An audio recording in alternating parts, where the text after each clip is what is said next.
Salam sejahtera dalam kasih Kristus, salam sehat buat kita semua. Dari Mimbar Obaja Incredible Church kami menyampaikan pesan firman buat kita semua, khususnya kepada jemaat Obaja yang saya cintai, yang saya kasihi dalam Tuhan. Kita dengar khotbah hari ini, kita imani bahwa ini akan jadi kekuatan dalam hidup kita, amin. Itu sebabnya saya ajak saudara untuk berdoa dulu sebelum kita mendengar firman ini. Bapa Surgawi, kami bersyukur buat kesempatan yang indah kami dapat diberikan waktu Tuhan untuk mendengarkan kebenaran-Mu. Sekalipun kami Tuhan dipisahkan dengan tempat, tapi kami bisa menjangkau mereka dengan kebenaran ini. Dimanapun jemaat ada hari ini, di rumah mereka masing-masing. Biar mereka Tuhan diberkati oleh Tuhan. Urapan-Mu ada bersama kami semua. Untuk hamba-Mu yang memberitakan firman dan setiap telinga yang mendengar diberkati Tuhan. Kami sudah berdoa bersyukur dalam nama Yesus, kami terima firman-Mu dengan iman. Haleluya. Amin. Bapak Ibu Saudara yang diberkati Tuhan, saya tidak berkata-kata panjang. Saya ajak saudara semua langsung untuk membaca firman Allah dalam Mazmur 121 ayat 1 dan ayat 2. Bunyinya seperti ini. Nyanyian ziarah, aku melayangkan mataku ke gunung-gunung. Dari manakah akan datang pertolonganku? Pertolonganku ialah dari Tuhan yang menjadikan langit dan bumi. Saudara-saudara yang dikasihi Tuhan, ada satu hal yang Tuhan pernah perintahkan kepada umat Yahudi, kepada orang-orang Yahudi yang ditulis dalam kitab Keluaran, di mana mereka disuruh 3 kali minimal dalam setahun mereka harus pergi ke Yerusalem, ke rumah Tuhan untuk membawa korban-korban bakaran di sana. Bapak Ibu yang diberkati Tuhan, Yerusalem adalah posisi di mana tempat itu adalah tempat yang tinggi dengan 800 meter di atas air laut. Jadi saudara yang diberkati Tuhan, itu cukup tinggi dan orang-orang harus datang ke sana. Coba saudara bayangkan ketika mereka harus datang untuk pergi menyembah, membakar korban bakaran kepada Tuhan. Mereka harus membawa kambing domba, lembu sapi yang tidak bercelah, saudara yang diberkati Tuhan. Sementara perjalanan ke Yerusalem bukan perjalanan yang mulus, perjalanan yang banyak tantangan, perjalanan yang banyak hambatan, di mana ada tebing, ada terjal, saudara, ada kerikil-kerikil batu yang menghambat jalan mereka. Tetapi karena perintah Tuhan, maka mereka harus ada di sana dan membawa korban bakaran, begitu kan. Nah, Mazmur 121 adalah bagian dari Mazmur yang dinyanyikan saat mereka harus pergi naik mendaki ke rumah Tuhan. Bapak Ibu yang diberkati Tuhan, mereka harus melakukan hal ini sebagai suatu kewajiban orang Yahudi untuk dapat menyembah dan memuliakan akan nama Tuhan. Saudara-saudara, ini adalah gambaran dalam hidup kekristenan hari-hari ini, di mana orang Kristen sekarang sedang diajak Tuhan untuk mendaki. Bertemu Tuhan itu membayar harga dengan belajar untuk mendaki. Kekristenan kita harus naik. Kekristenan kita harus semakin hari semakin tinggi. Iman kita harus naik. Pengharapan kita harus naik. Kasih kita semakin hari semakin naik. Itu yang Tuhan rindukan, saudara yang diberkati Tuhan. Nah, bagaimanakah orang Kristen bisa bertahan dalam pendakian iman mereka, supaya mereka bisa bertemu dengan Tuhan, mengalami Tuhan, mengalami kuasanya, mengalami kasihnya. Dan saya mau katakan dalam kesempatan ini, ada banyak orang Kristen yang mundur di tengah jalan. Ada banyak orang Kristen kemudian mereka stay di tempat, mereka tidak berani melangkah maju. Kenapa? Karena mereka rasa capek, beban terlalu berat, tantangan terlalu banyak. Itu sebabnya kita memerlukan suatu formula, suatu kekuatan di mana itu boleh menjadi daya dorong kita untuk terus melangkah maju, naik sampai bertemu dengan kuasa Tuhan, bertemu dengan Tuhan, mengalami hadirat Tuhan. Nah, pada kesempatan ini Bapak Ibu, saya ingin membagi 2 hal sederhana yang saya pikir ini merupakan suatu syarat di mana kita terus mendaki, tidak mundur, tidak diam di tempat, tapi terus mendaki sekalipun tantangan persoalan begitu banyak. Bapak Ibu yang diberkati Tuhan. Pertama-tama saya ingin baca ulang ayat 1 ini.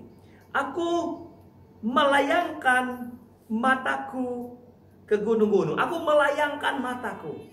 Bapak Ibu yang diberkati Tuhan, pertama yang ingin saya katakan adalah kekristenan untuk dapat terus bertahan dalam pendakian imannya, dia harus fokus. Fokus kepada siapa? Fokus kepada Tuhan.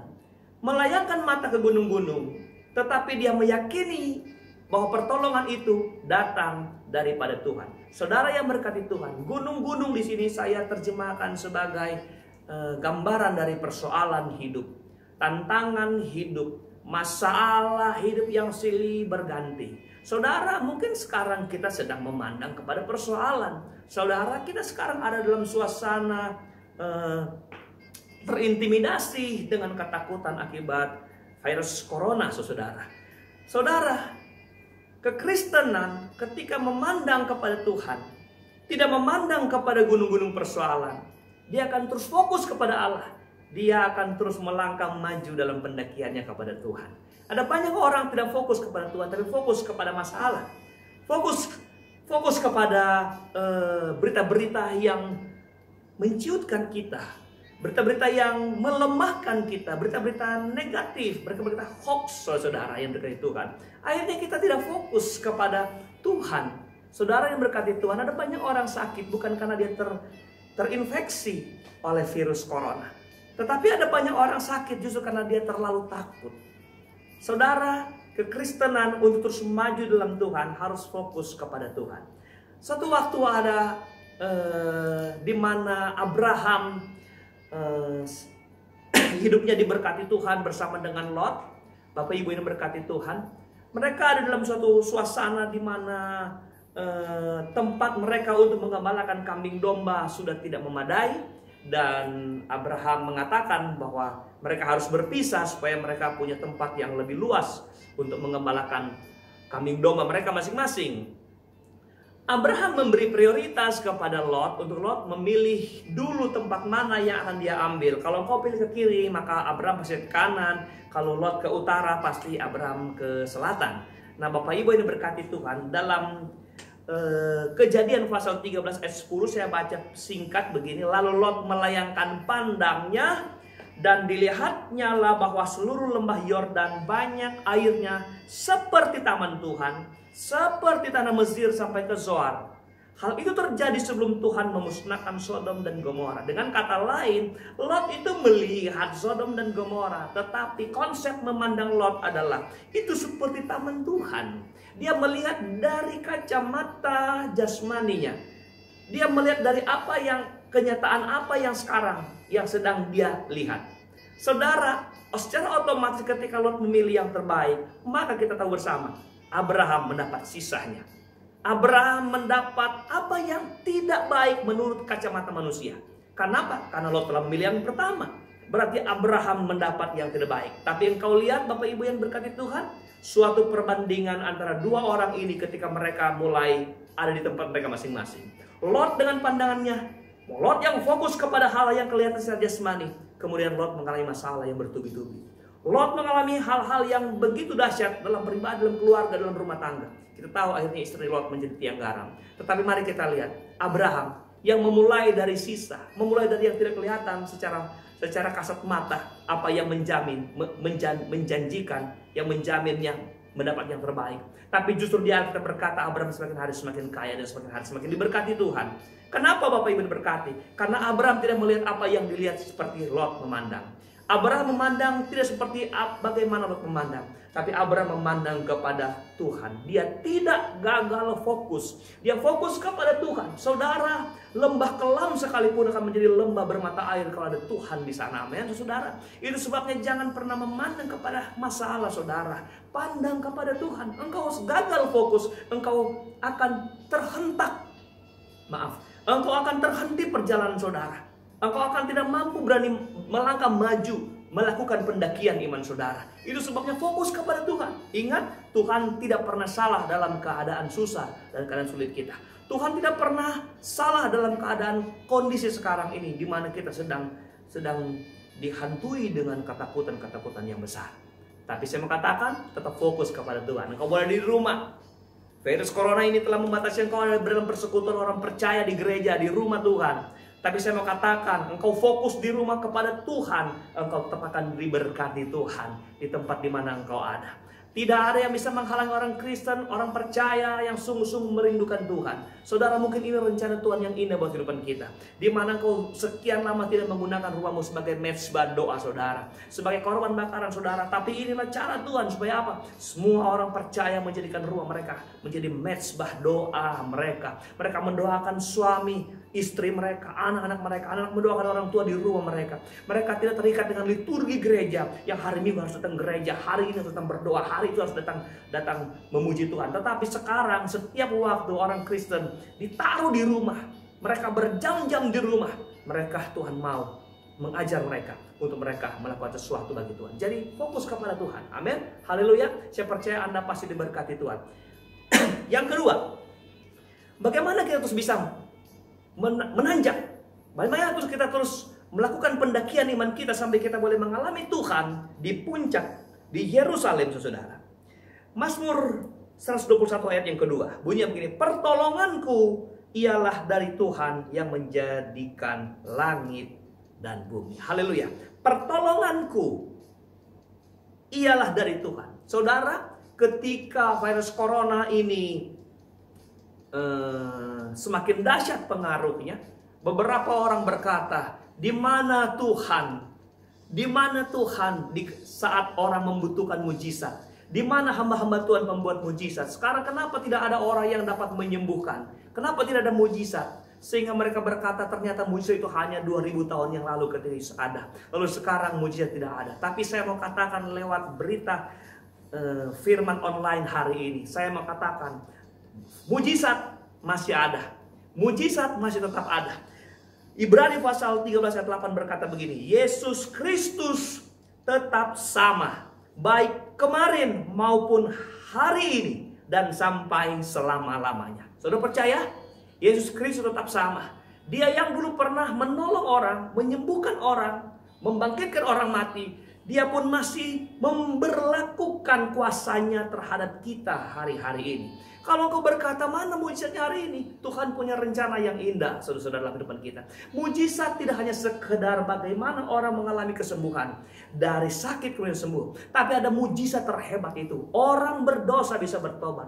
Dengan virus corona ini orang mulai pada takut akan Tuhan. Mereka yang tidak pernah berseru berteriak tentang Tuhan, mereka berseru berteriak tentang Tuhan. Mujizat terbesarlah ketika orang datang mencari Tuhan. Orang yang dulu tidak peduli dengan Tuhan sekarang datang kepada Tuhan. Itu mujizat terbesar. Itu sebab saya katakan hari ini mujizat Tuhan masih ada dalam kehidupan kita. Katakan amin yang percaya. Amin. Jadi saudara sekalian, Bapak Ibu yang diberkati Tuhan, mujizat Tuhan masih ada. Saya ulang, mujizat Tuhan masih ada. Mungkin ketika engkau dengar program ini, berita ini, saudara sedang ada dalam keadaan susah, sulit. Engkau sedang mendaki, tapi di pundakmu ada beban yang besar. Engkau sedang memikul kambing domba bakaran. Tuhan, ini untuk Tuhan, tapi berat Tuhan. Tuhan, aku mau jadi penyembahmu, tapi Tuhan berat mengiring Tuhan. Saya mau katakan hari ini, penolongmu tetap ada. Dan dia adalah Allah yang hidup. Sampai hari ini, dia tetap Allah yang hidup bagi kehidupan saudara. Apakah saudara masih mau percaya kepada dia? Jangan pernah takut terhadap masalah apapun. Jangan pernah takut. Alkitab berkata dalam Mazmur 121 seterusnya ketika Anda baca, dia penjaga Israel yang tidak pernah terlelap. Haleluya.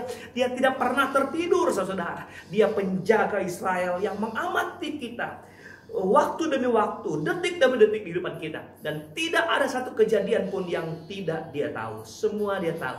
Serahkan hidup saudara kepada dia. Karena dia maha penolong yang ajaib dalam kehidupan kita. Percaya bahwa Tuhan itu adalah pertolongan kita satu-satunya. Kiranya Tuhan memberkati kita dan menolong kita. Saudara tetap kuat dalam Tuhan dan tetap berharap kepada Tuhan. Jangan pernah mundur, jangan pernah lemah, jangan pernah lelah. Saudara yang begitu Tuhan, engkau tetap ada di rumahmu. Tinggal di rumah saudara.